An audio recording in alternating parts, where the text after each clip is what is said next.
thanks to LD Mobile. This is NBL Overtime. Hashtag NBL Overtime to get involved.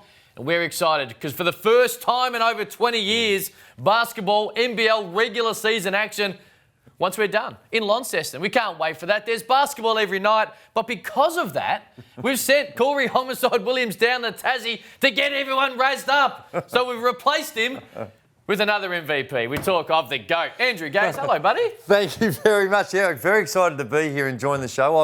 I've heard a lot about the program, so I'm looking forward to see how it all unfolds. And so far, just a well-oiled machine. The organisation here is extraordinary. Liam Santamaria, hello to you. Hello. Studs and Duds, when does that get put out when there's games every week? I'm going to try and get it out tomorrow. Okay, cool. NBL.com.au and the NBL app. Honestly, more nerve-wracking. Your NBA debut, that foul shot in Perth, or this moment? Well, given the great man and the work that he normally provides, now I don't believe that that's his chassis because that is some magnificent chassis. But given what he normally brings to the table, I don't think you're going to see a whole lot of that. Yeah. But just interested in the conversation and talking about all the good things that's going on in the NBL. All right, let's start with Melbourne United because they've been hit with injuries. They continue to get hit over the weekend. And I don't want to use the term winning ugly, but hasn't always been aesthetically pleasing. But they continue to get the job done. They beat New Zealand. Last night, the three of us were in the commentary booth when they were able to beat Brisbane. And Liam Santamaria, I'll start with you. The fact of their depth was a huge reason as to why we thought they were going to be good prior to the year, and it's proved to be the case, in particular last night. Well, it's the combination of high-level talent, a good fit across the group and that depth. And yeah, the depth has been crucial because they've had guys missing games left, right and centre, and including, of course, Jack White the rest of the year and Scotty Hobson missing last night. And you talk about winning ugly. I think they've been winning in really impressive fashion because it's been centred and based around their defence. And that's how you go about building a championship team.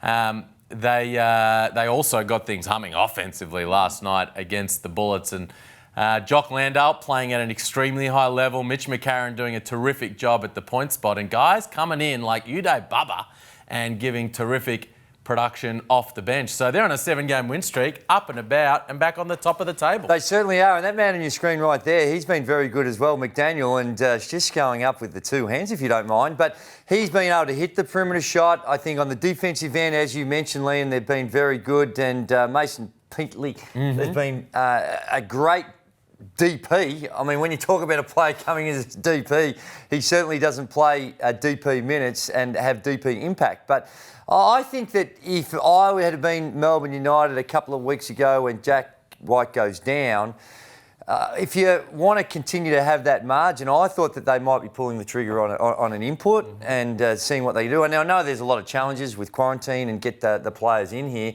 And that's only going to be further highlighted with Scotty Hobson. But any time you've got Chris Goulding and Jock Landale on your roster, you've got a reasonable insurance policy that you're going to be pretty competitive against most. Scotty Hobson literally went down in the last second of the New Zealand win. It was the ankle. Have you got anything for us when it comes to a time frame? Don't think it's going to be a long-term thing, but just wasn't good to go. Didn't pass a fitness test for that game last night. You boys both believe they can win a championship even if they don't get another import to fill that Jack White void that has been filled pretty nicely the last couple of weeks, Mason Peatley starting?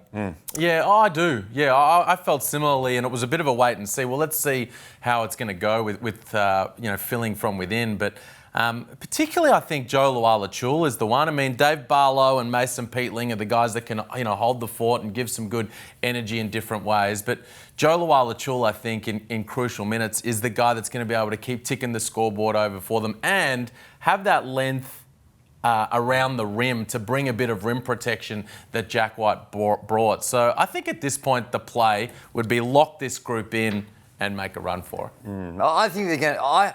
The challenge to win the championship is going to be difficult when you lose a guy like White because of what he was bringing, the energy that he brought, which I didn't think it was going to be the case. He actually surprised me, the impact that he was going to have. But everyone talks about Perth. The one that's sort of sitting on the outside is the Phoenix. To me, with their roster and what they've put together, once they refine their roles and get their group together, if they can get everyone healthy, it's United's margin, which I thought they had when everyone is healthy, is no longer there. They could still win it, but it's not as black and white to me. Just before we get to Adelaide, just on South East Melbourne Phoenix, big win, first ever win over Sydney on the weekend, talking about a team struggling with injuries, but you still got to beat them. And Phoenix, who are missing their own players, Ryan Brokoff, of course, didn't play on Sunday as well, were brilliant. We're locking in. Drewy, I'll start with you. We're locking in Melbourne and Perth. Yes. You just said it there. Are we locking in South East? Oh, yeah, 100%. Lock it in. They're going to make the finals. It's just a matter of where they finish. And they're going to have some work to do if they're going to finish in that top two, because Melbourne United, given their record now, what have they got? 6 losses, so it's hard to see them tumbling too far. The Perth Wildcats, 13 of 14, so they... And a lot of home games still to come for the Wildcats, so they're going to be thereabouts. But once you get into that playoffs and you get into those short series, and it just comes down to who's playing well at the right time. And they've got all the tools. This team is super deep, and they're going to be having to sit players or not give players the minutes that they deserve, that are deserving of more minutes just because of the roster they've put together. Provided, of course, everyone stays healthy. I mean, I've been telling you since. Yeah, no, actually, we didn't even ask. Liam Santamaria was big on the Phoenix in pre-season. Yeah, I was too. I thought that. Did you have him in your 4? No, I didn't. Well, you couldn't have been too big on him.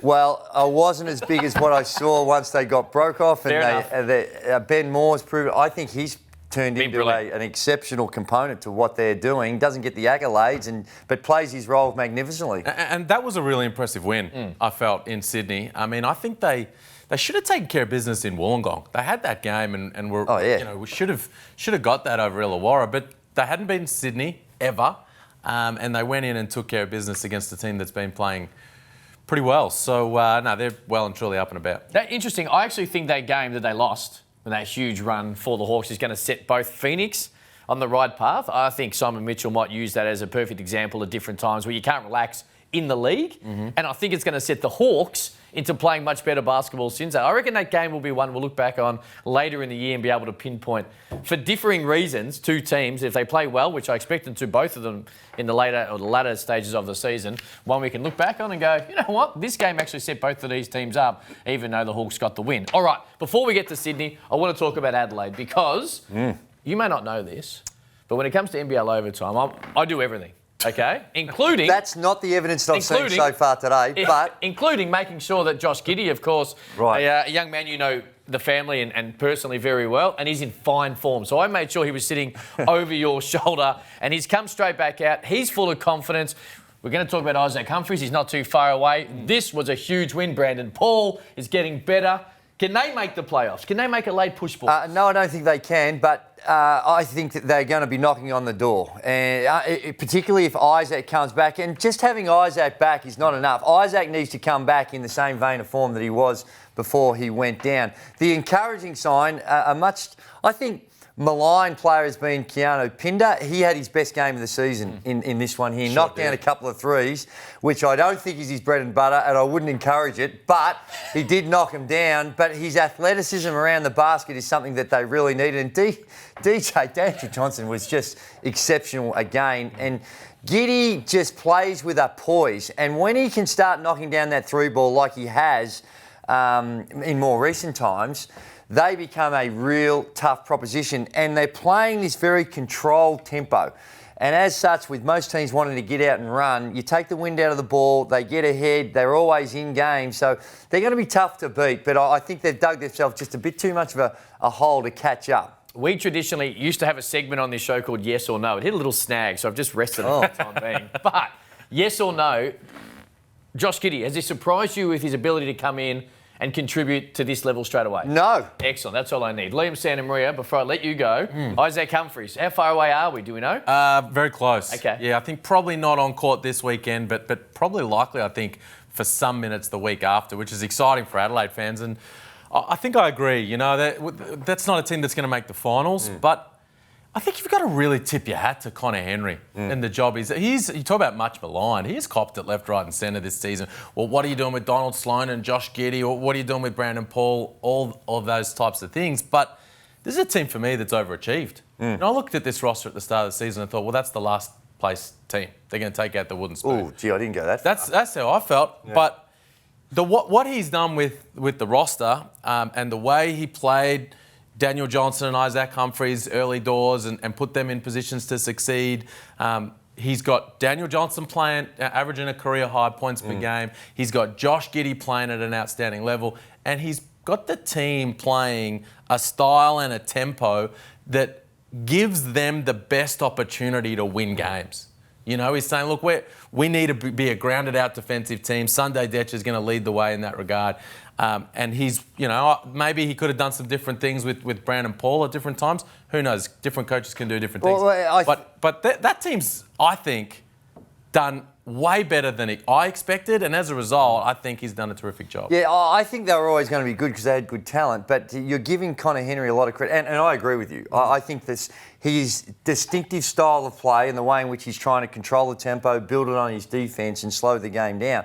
But I think you've got to give a lot of credit, and obviously I'm biased because he's a good friend of mine, to Jeff Van Groningen. A lot of those players were signed before Connor was even on the book. So you look at a recent signing like Brandon Paul, to get a player of that quality to come to your program at this stage of the season. Isaac Humphries, of course, with our history at Sydney, Jeff was really keen to get him on early on in the piece. So he has done a good job where there wasn't a whole lot of openings, but of those openings that he had to work with when he inherited the team, that I think he's put some good pieces together and starting to put a really attractive program for the Adelaide fans. It's an old sporting cliche as well, but if you are Illawarra, South East Melbourne Phoenix to a lesser extent, the Sydney Kings who are about to talk about, the Brisbane Bullets, those teams who are right there on the cusp, probably fighting out for fourth, without having any idea of how the fixture looks, it's a team you don't want to play. You don't want to run into the Adelaide team multiple times. Isaac Humphries, they've got more talent. In fact, I'll ask you, if the team they're going to have on the floor in a month was a team they had at the start of the year, and it's not always easy to do, would you have felt a bit more confident about their chances? Yeah, maybe. I mean, I always had trouble with their depth. You know, you talk about the team that Jeff inherited at the start of this year. They didn't have much flexibility on the bench in terms of contracts, right? You got Brendan Teese and Daniel Dillon, and you've got this kind of roster that's like, well, there's not much that we can change there.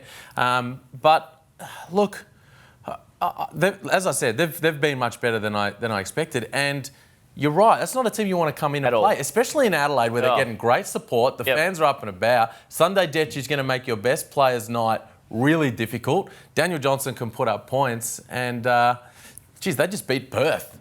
2 wins on the trot, not a team you want to play. All right, the Sydney Kings lost 4 of 5. They're a team who are starting to hum. They've had no luck. Adam Ford's had no luck in his first season head coaching that team. Xavier Cooks, I just continue to worry that we're not going to see him at all. And as we'll see him. We will? Mm-hmm. Okay, love that positivity. We aren't going to see, unfortunately, Dejan Vasiljevic. We were commentating this game, boys, and as soon as it happened, we were in just, shock. We were sitting there really, not just for Vasiljevic, of course, but for the Kings and for the league, because we've all loved watching him play. How much, when we talk about making the 4, how much more can the Kings absorb and continue to push and play and win games to do what the other teams are going to do? And we talk about Illawarra and Brisbane in particular. Well, they've shown a remarkable ability to play through adversity. Their resilience this year. And to me, they reflect their head coach in that regard. They're hardworking, they're well prepared, and they're tough and resilient, which is what Adam Ford's been over the journey and what he's been this season. And Didi Lizarda's playing very well right now, having a bit of trouble from long range, but doing a lot of really good things. And they've just got a real next man up mentality. Jordan Hunter's having a terrific year, a most improved player candidate, and Casper Ware and Jarrell Martin are 2 high-level imports, of course. But DJ Vasiljevic's injury is an enormous setback because he was their 3rd leading scorer. He was a guy that ticked the scoreboard over when things started to dry up, and it makes life very tough. And I felt like they were going to make the 4. Now I probably tip a little bit more towards Illawarra. You mentioned just Didi Lizarda. You mentioned that, some long-range issues, but he's playing better, been a lot more aggressive the last couple of weeks. He has to step up now in a big, big way, doesn't he? He has lacked consistency throughout his entire time here in Australia. His best is really good, but unfortunately we haven't seen his best enough. And his perimeter, like you were talking about, perimeter work from the 3-point line, if he has aspirations of playing at the next level, he's a long way off where it needs to be. So he's had some hard luck stories. You talk about hard luck, the injuries he's had to sustain, hasn't had a real good run at it. But if the Sydney Kings are going to make some noise and be competitive for that 4th, and pre-season I had them in my top 4. So did I. And we weren't to know the injuries that were going to unfold, but they still can make it. but it's a difficult challenge. Jarrell Martin is a star. I think that as a player long term, a big man that's inside, outside, I'd like to see his intensity on the defensive end just marginally improved. But outside of that, he is a star and going to be a long-term player in our league if he wants to stay here. So they've got some really good tools to work with.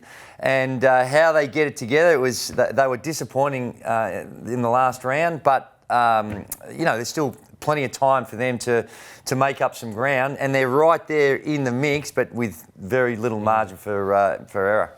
You talk about how much more they can absorb, and you mentioned Didi Lizardo and where he's at. There's some volatility within the New Orleans Pelicans roster right now. You know, we've said we're going to talk about Will Magnay's situation. They've had a bunch of injuries on the perimeter. I would think that there'd be some nervous people within the Sydney front office right now about where he sits for the rest of this season. No, I don't. Because you only have... His form is nowhere near warranting to be an answer at that level right now. Now, can he be in the long term? Perhaps. But what we've seen this season, albeit with an asterisk because of the injuries next to him, you can't tell me that they don't have the resources to find something more substantial than that. Now, in the long term, maybe they bring you. If you're saying, well, we still have the faith, and in the long term, we'll bring him now to get him ready and get him in our system. Okay, but to come into an NBA roster and think that the form that he's in right now is going to have an impact, that's not realistic. Is there a cut-off date? There was one last year.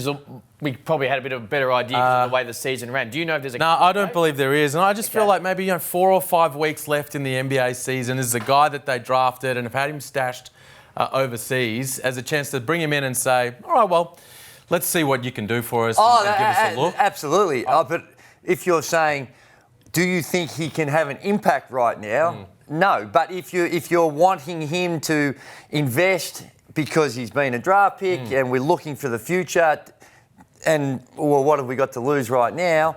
Well, okay, but I would think that they would have higher expectations than that. But if that does happen, you talk about impact. The impact on the Sydney Kings would be enormous because he's playing at a really high level right now for that team. You know, especially with DJ out, an important defender for them. 7 assists in their last game the other day.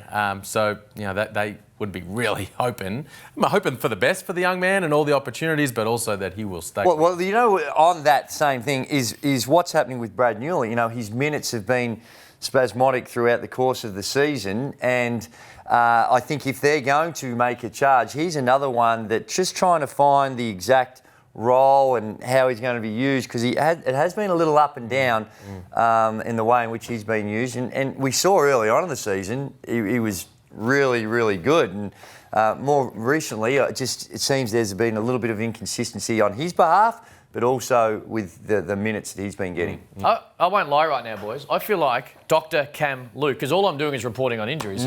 Let's get to Brisbane, because you told us last week that Vic Law looks like he'll be out for the year, and unfortunately that tendon in the ankle turns out to be the case. They had that huge win in Illawarra. As we have a look at some of this now, and then last night they were pretty good, in particular in the second half, led by Nathan Sobey. But in the end, they split the weekend, but injuries again. Liam Santamaria, I'll go to you first. Where do we sit with a possible replacement? Are they still looking... how does this work? Because you said last night, and I agree with you, it's almost impossible to replace Vic Law. Yeah. But with a body, how do they do it? Well, it's almost impossible to replace a guy like Vic Law mid-season at the best of times. True. In normal circumstances, is the point Drew was making, let alone in this current environment. So, I mean, I think really they just predominantly need to find someone in the country, to be honest, because they need to get somebody out there as quick as possible. Well, hang on, just on that, I got told, and I have no idea if this is true. I got told, it's how we work on this show. Sounding more like Corey's show here, but anyway, let's hear it. I got told that Orlando Johnson is still in Australia.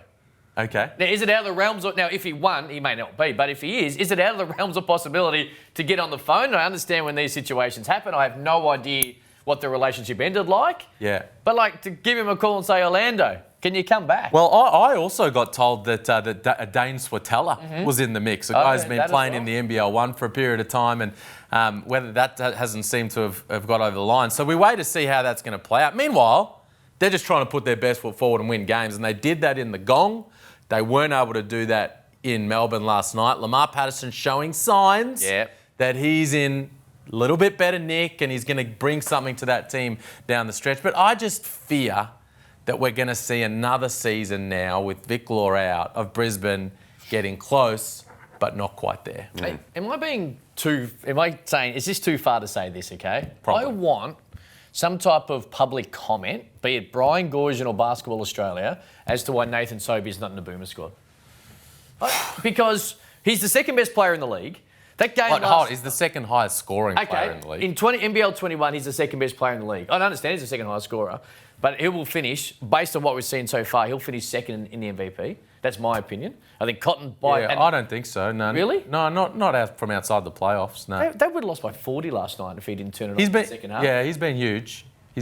All right, well, either which way, we agreed that he should be in the Boomer squad, right? In the squad. Yes. I just want to know why he's not in there, and he's doing it under the noses of the head coach of the Boomers, and of course Basketball Australia. And I just want to know why he's not in there. Well, beyond that, the mind, Andrew. Beyond that, I think that you don't have to stretch your imagination too far to say that his form is. Could he not actually make the team, such as his form, because of the way in which he's shooting the ball, the athleticism he provides at both ends of the floor. Now, I haven't broken it down to that degree to compare him to, well, who's your alternatives? But don't rule him out. Just because someone makes a squad, a squad was announced a while ago with the uncertainty with NBA players, with availability, with injuries. There's nothing precluding Brian Goorjian to say, well, he'll be there. I want to have another look at this guy. I think he will be. And he was in the last Australian team at a World Cup nearly 2 years ago. And he's better now. He's played better in the NBL than he was into that, even though he was exceptionally good there. I just want He'll be there. clarification. He'll be there. You just take it, just relax. He He'll be there. keeps putting up when the stuff like camp happens. Good.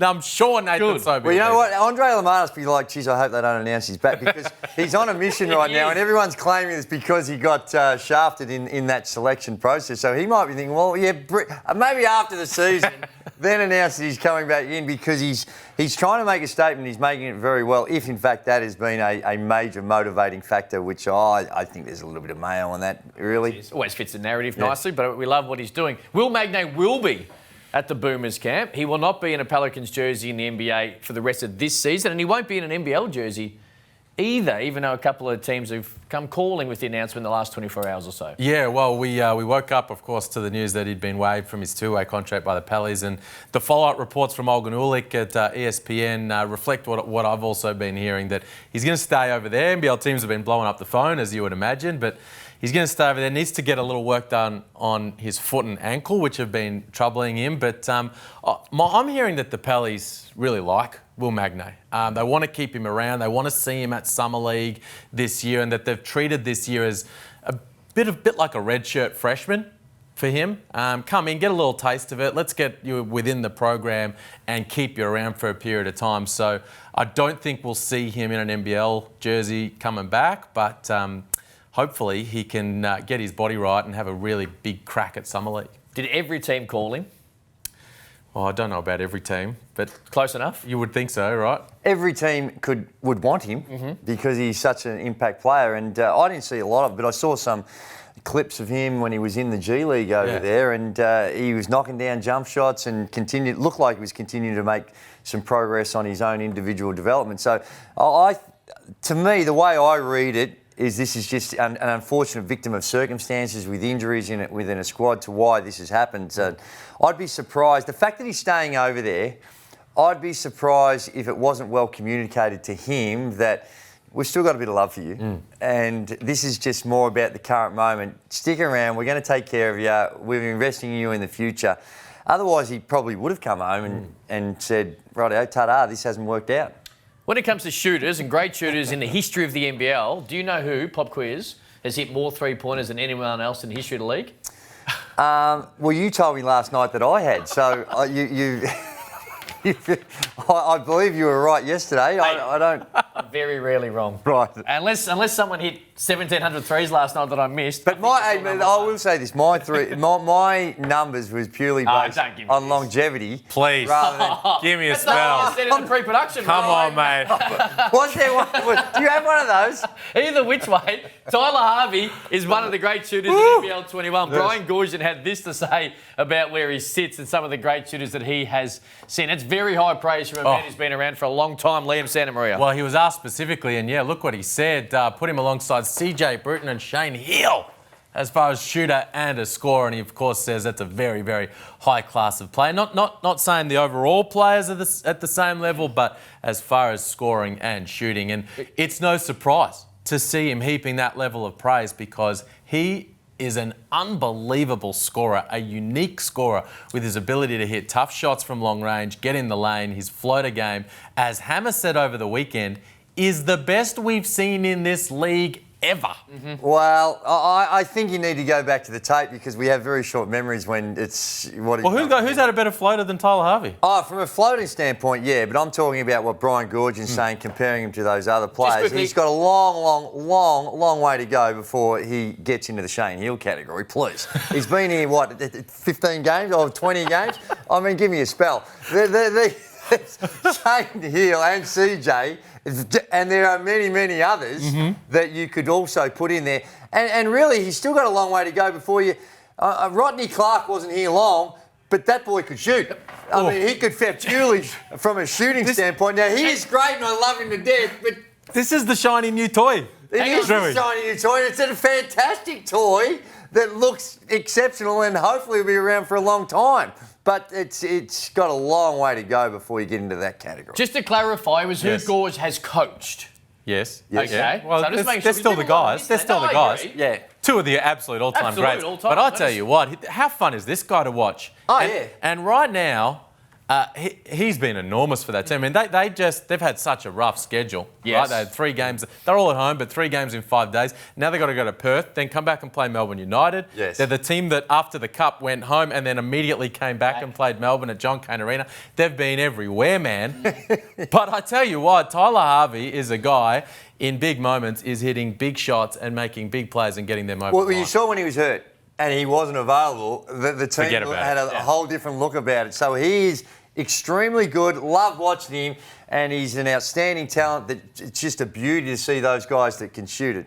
But just maybe before we start to put him in the CJ Bruton and Shane Hill category, Love the it. coach wants to pump his player up. Yes. Good on him. That might be a little extreme at this point in time. All thanks to JD Sports, the undisputed king of trainers. Time for our JD Sports Sneaker of the Week. Have a look at that.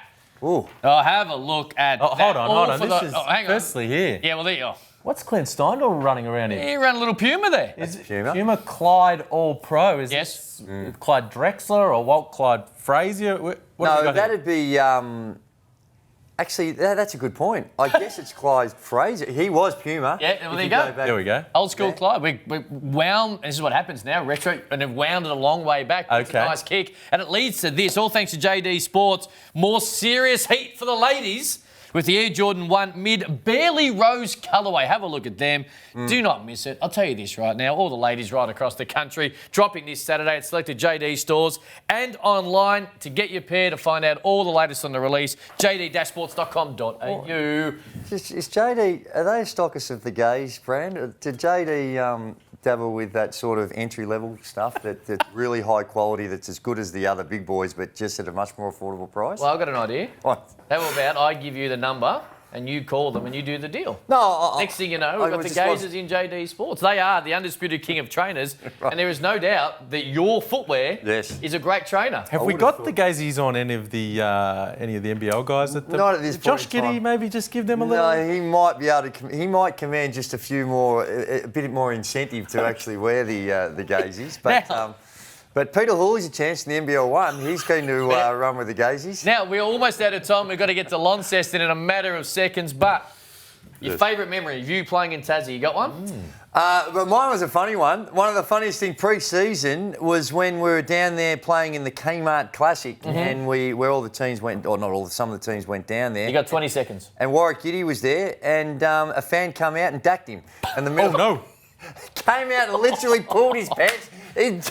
Giddy's in there, bounce, and came down whooshka. Oh, Pulled his wow. pants down.